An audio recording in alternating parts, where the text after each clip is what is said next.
അതെ, ഇത് നമ്മുടെ പെരുമ്പാവൂർ സ്റ്റൈലൊരു മീൻ കറിയാട്ടോ. പണ്ടൊക്കെ എൻ്റെ ചെറുപ്പത്തിൽ കല്യാണത്തിൻ്റെ സമയങ്ങളിലൊക്കെ നമ്മുടെ വീടുകളിൽ കല്യാണമൊക്കെ ഉണ്ടാവില്ല. ആ സമയത്ത് തലേ ദിവസം അതല്ലെങ്കിൽ 2 ദിവസം മുമ്പേ നമ്മുടെ വീടിൻ്റെ അടുത്തുള്ള ചേച്ചിമാരും നമ്മുടെ ബന്ധുക്കാരൊക്കെ വന്നിട്ടുണ്ടാക്കണം ഒരു സ്പെഷ്യൽ മീൻ കറിയാട്ടിട്ട് അത് എന്ത് ടേസ്റ്റാണെന്നറിയോ ഇതിന്. കല്യാണത്തിന് ഇത് നമ്മുടെ സദ്യക്ക് ഇത് വിളമ്പണ ഒരു മീൻ കറിയാണ് കേട്ടോ. ഇതിന് പ്രത്യേക ഒരു ടേസ്റ്റാണ്. അതാണിന്ന് നമ്മൾ ചെയ്യാൻ പോകുന്നത് കേട്ടോ. എൻ്റെ അമ്മയൊക്കെ ചെയ്യണ കണ്ട് ഞാൻ പഠിച്ചിട്ടുള്ളതാണ്.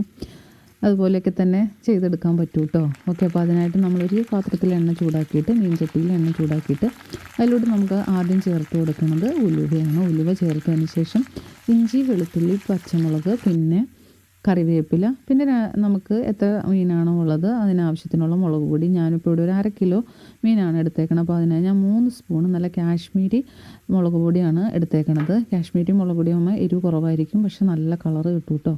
പിന്നെ ഒരു 1/4 സ്പൂൺ മഞ്ഞൾപ്പൊടിയും കൂടെ ചേർത്തിട്ട് ആദ്യം ഇതുപോലെ കുറച്ച് വെള്ളം ഒഴിച്ച് കൊടുത്തിട്ട് അതൊന്ന് വെള്ളം വറ്റി ആ എണ്ണയൊക്കെ തെളിയണ വരെ ഒന്ന് വെയിറ്റ് ചെയ്യുക.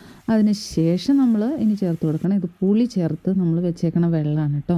നമ്മുടെ കുടംപുളി ഉണ്ടല്ലോ, ഞങ്ങളുടെ അവിടെയൊക്കെ മീൻപുളി, കുടംപുളി എന്നൊക്കെയാണ് പറയുന്നത്. അപ്പോൾ നമ്മൾ വെള്ളത്തിലിട്ട് വെച്ചിട്ട് ആ വെള്ളം കൂടെ ചേർത്ത് വെള്ളം തിളയ്ക്കണ വരെ വെയിറ്റ് ചെയ്യണം. അതിന് ശേഷമാണ് നമ്മൾ മീനിൻ്റെ കഷ്ണങ്ങൾ പറക്കിയിടാമുള്ളൂ കേട്ടോ.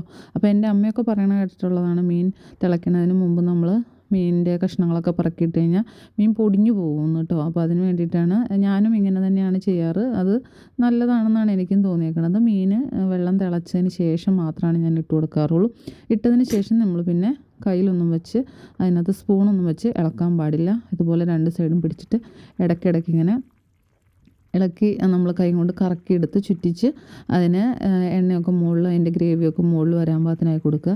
ഇത് നമ്മൾ മീനിൻ്റെ വെള്ളമൊക്കെ പറ്റി ഒരു പരുവായി കഴിയുമ്പോൾ അതിലൂടെ നമ്മൾ ചേർക്കുന്നത് ഉലുവ പൊടിച്ച പൊടിയാണ് കേട്ടോ. ഇത് ഭയങ്കര ഒരു സീക്രട്ട് ടിപ്പാണ് കേട്ടോ. നിങ്ങൾ ഇത് തീർച്ചയായിട്ടും ഇതുപോലെ ചെയ്ത് നോക്ക്. പിന്നെ നിങ്ങൾ ഇതുപോലെയാണ് ഉണ്ടാക്കി കഴിക്കുകയുള്ളൂ, ഞാൻ ഉറപ്പ്. അപ്പോൾ ഇതാണ് നമ്മുടെ ഫൈനൽ മീൻ കറി കേട്ടോ. ഇത് കപ്പയുടെ കൂടെയും ചോറിൻ്റെ കൂടെയൊക്കെ കഴിക്കാൻ എന്ത് ടേസ്റ്റാണെന്നറിയോ.